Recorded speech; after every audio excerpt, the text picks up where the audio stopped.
En el Perú, hablar de tráfico y movilidad urbana suele generar más frustración que soluciones. La congestión en ciudades como Lima no solo implica largas horas perdidas en el transporte, sino también impactos en la salud, la productividad y el bolsillo de millones de personas.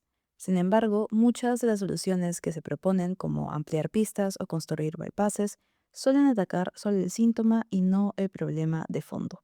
Por eso, en la audiocolumna semanal de La Contra, Aldo Facho Dede, arquitecto urbanista especializado en la planificación y gestión de ciudades, explica por qué ampliar vías no resuelve estructuralmente la congestión, cuáles son las verdaderas causas del tráfico en Lima y qué medidas, desde una mejor gestión del espacio vial hasta el impulso de transporte público eficiente, podrían transformar la manera en que nos movemos en la ciudad.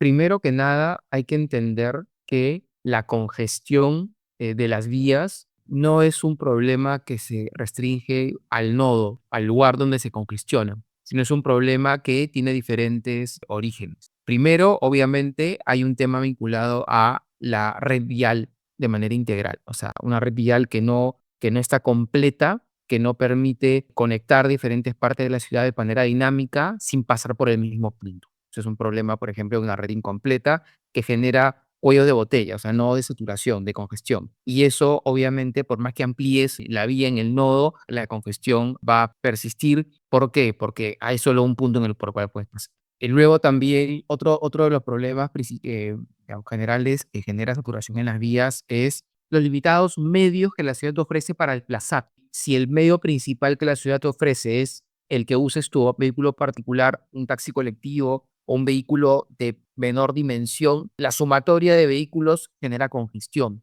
Entonces, por más que yo amplíe la vía, que yo genere infraestructura, si yo no genero un sistema más eficiente en el uso del espacio, voy a terminar en el corto plazo a volver a congestionarme. ¿Por qué? Porque cuando yo amplío la vía, genero un aparente alivio, por ende, más gente va a querer tomar el auto porque piensa que ya se resolvió el problema, con lo cual ya puede usar su auto con mayor libertad y se va a atorar y otra vez congestionar. ¿Cierto? Es lo que suele pasar con estos bypasses o vías ampliadas. Y aquí viene los temas de fondo, ¿cierto?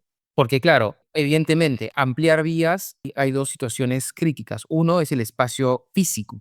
Tengo límites para ampliar vías. Los límites de la ciudad consolidada, ¿no? Salvo que estemos hablando de expropiación, de emisiones, como se han hecho en varias ciudades del continente, ¿no es cierto? Bueno, Buenos Aires con la famosa Avenida 9 de Julio y otra, en Lima mismo también, cuando a inicio del siglo XX se abrieron las avenidas del centro de Lima, que se demolieron edificaciones para poder ampliarlas, pero son acciones que demandan un esfuerzo económico muy grande y se justifican obviamente cuando realmente la obra tiene pues un objetivo y un fin mucho mayor, ¿cierto? Pero ampliar vías, repito, es una solución. Cuando tenemos ciudades, metrópolis como Lima, con una población que ya supera los 10 millones de habitantes, tenemos que hablar de transporte público como la solución para la mayoría de personas. O sea, lo ideal en una metrópoli como Lima es que tú elijas, o sea, el ciudadano elija de manera independiente tomar el transporte público porque es la mejor solución para poder llegar de un punto al otro, que es así como sucede en las grandes ciudades del mundo que funcionan de manera regular, ¿cierto? Además que obviamente cuando ya tú generas un transporte público eficiente y de calidad, hay menos excusas para agarrar el auto particular y el que lo agarra obviamente se somete a ciertas situaciones. Por ejemplo, ¿no es cierto?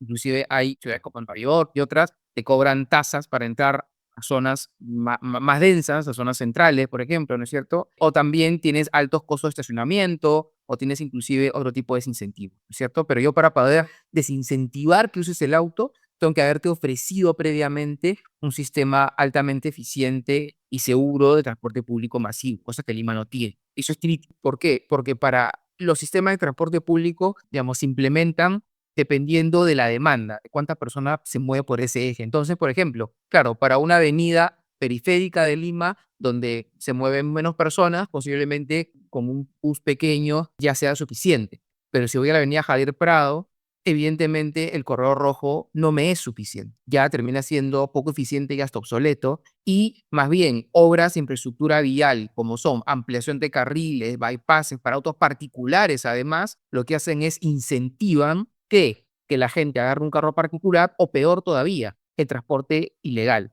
Y esto lo que hace es le juega en contra el transporte público formal. ¿Por qué? Porque las obras que yo implemento inducen a ese tipo de vehículos, sistemas informales o ilegales directamente, y más bien traban y dificultan el tránsito regular de transporte público. Entonces, ahí tenemos un problema suscitado de un enfoque inadecuado justamente de la aparente solución a un problema estructural de congestión. Hay otros temas también que evaluar. Obviamente, construir un metro es una obra de largo tiempo en nuestro país, lamentablemente. No hay experiencia de otras ciudades del continente. En el Perú, en Lima, nos cuesta mucho tiempo construir metros, que es una solución, obviamente, porque es el sistema más eficiente para trasladar a grandes volúmenes de personas. ¿Por qué? Porque va en un carril absolutamente exclusivo bajo tierra o sobre tierra, ¿cierto?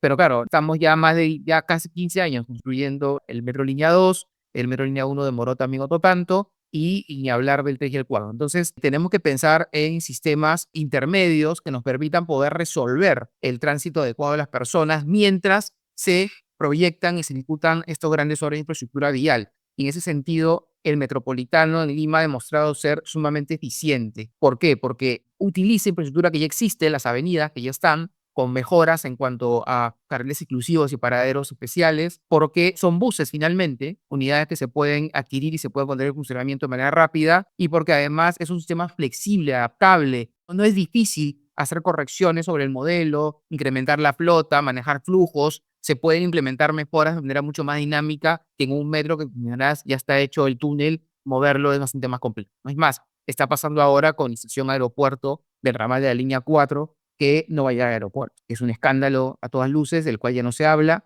pero que es una muestra justamente de dos cosas. Primero, la ausencia de planificación y la falta de coordinación entre sectores, lo cual es crítico. Y dos, la rigidez justamente de ese tipo de sistemas, ¿no es cierto? Que una vez que ya planificas y resuelves la ejecución de la obra, cambiar el túnel, evidentemente, no es fácil, ni siquiera en fase de proyecto, que sería más fácil, obviamente, que ya ejecutado, ¿no? Pero además, antes de llegar a soluciones concretas, hay una primer solución, que es un tema que en Lima pareciera que nos hemos olvidado, que es el mejor diseño de la infraestructura vial existente, que ya tenemos. Y eso implica una adecuada red semafórica, por ejemplo, cosa que en Lima tenemos una red absolutamente deficiente.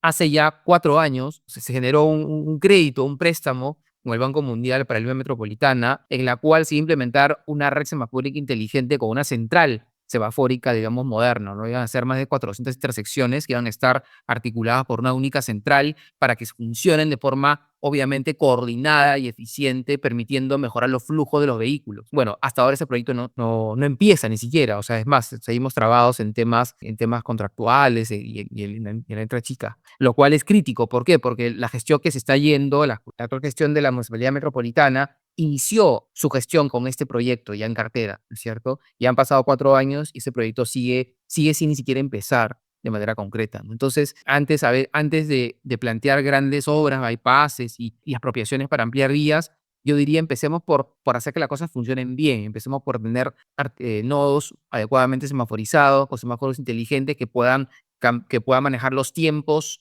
dependiendo de los flujos. Tenemos otro problema, que es diseño de vías. Nuestras vías no están diseñadas adecuadamente para los flujos que tenemos. El famoso giro a la izquierda, por ejemplo, ¿no es cierto? Y los carriles de giro, los cruces en las esquinas, los carriles para entrar y salir de las vías principales. O sea, tenemos un diseño geométrico muy deficiente que genera congestión.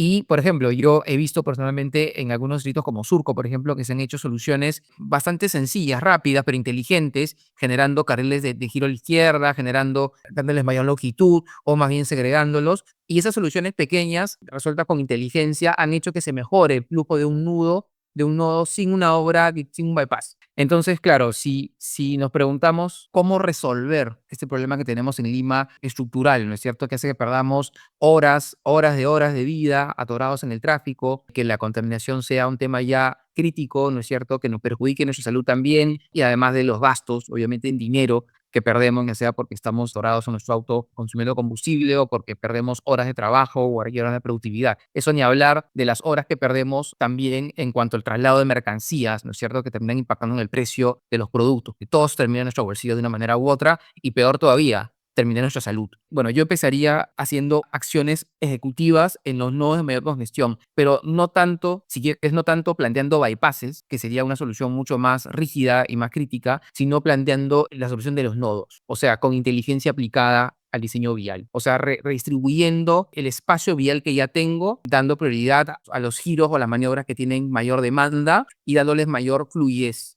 inclusive implementando carriles reversibles según la hora del día y según el mayor flujo. Esto tiene que estar acompañado de un sistema de semaforización inteligente metropolitano, que es un pendiente que tenemos hace 4 años. Entonces es un tema crítico. Lima no podemos seguir con un sistema de semaforización tan anticuado, con redes que no son compatibles y que no están sincronizadas de manera eficiente. Estos son los dos pasos para mí primeros y que son de rápida y medianamente rápida ejecución. Rápida me refiero porque es diseño vial, infraestructura vial y control de tráfico, y otro es semaforización que tiene un tiempo un poquito más prolongado porque hay que implementar la red, pero no es años. En un año se puede resolver. Esto en paralelo con la ATUS tienen que implementar los corredores complementarios y los metropolitanos ligeros de los que el plan de movilidad ya habla, para poder resolver, darle más fluidez a las vías que ya tienen infraestructura para que esto funcione. En Lima tenemos avenidas, tenemos varias. Lima tiene la ventaja de tener una red vial más o menos eficiente, muy mal diseñada en cuanto al diseño de la infraestructura, pero sí conectada. Eso es un tema importante porque por ahí puedes analizar flujos importantes. Entonces sería segundo,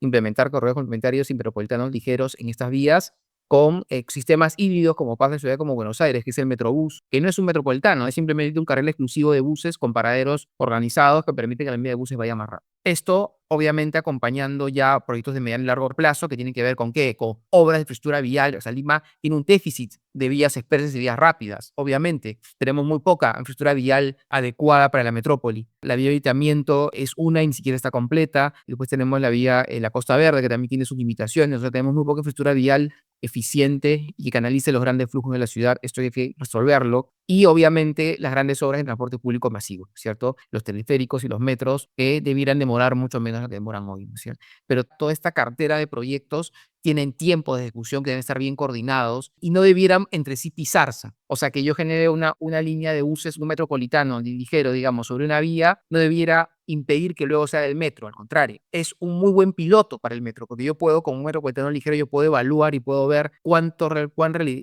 flujo real carga ese eje, y que inclusive podría hasta mejorar el trazado del metro a partir de una experiencia previa. O sea, hay que entender que eso es un sistema y esto es una evolución continua de un proceso en la ciudad y que no termina en una obra. Al contrario, una obra es parte de un proceso y es parte de una evolución de una infraestructura urbana y este transporte público que debe llevarnos a qué, a podernos mover con eficiencia, con seguridad, para poder aprovechar mejor nuestra vida, que es el fin. O sea, la ciudad finalmente debe ofrecernos herramientas para poder desarrollar mejor nuestra vida y una mejor vida. Y qué mejor que no perderla, ¿no es cierto?, atorados en el tráfico o peor todavía, atropellados o afectados por una mal gestión vía.